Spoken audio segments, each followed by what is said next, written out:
For example, when I said the main character of the Shawshank Redemption was named Pete, my friends laughed at me for 2.5 hours straight. They mocked me for pretending to know what I didn't, but only I knew that what I watched was the real Shawshank Redemption.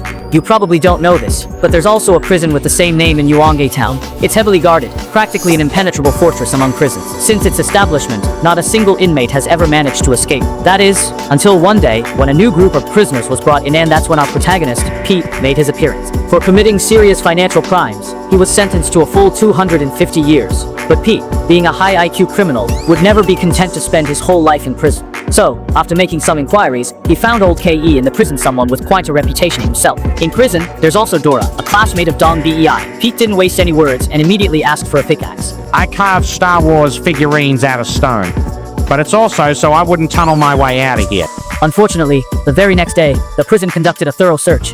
Fortunately, Pete had used the pickaxe to make a lot of Star Wars models. Not only did this not arouse suspicion, he even earned the warden's appreciation. To help sell Pete's models, the warden even broke old Joe's legs, who used to bully him. Afterwards, to thank Pete, the warden even gave him an easy job. Taking this opportunity, Pete also played a song for everyone. Hey everyone in Hai Hong, I hope this message finds you all doing wonderfully well today. How are things going for each and every one of you? Are you feeling joyful, content, and truly happy in every aspect of your lives right now? The mother I truly long for. This long-lost singing also brought a bit of relaxation to the inmate.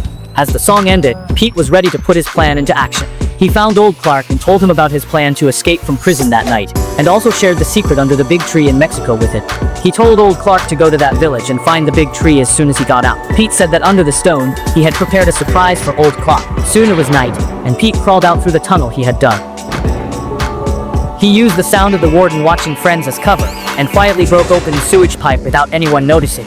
Then, relying on his strong willpower, Pete crawled toward the end of the pipe to freedom, vomiting as he went. In the blink of an eye, Pete had crawled to the exit.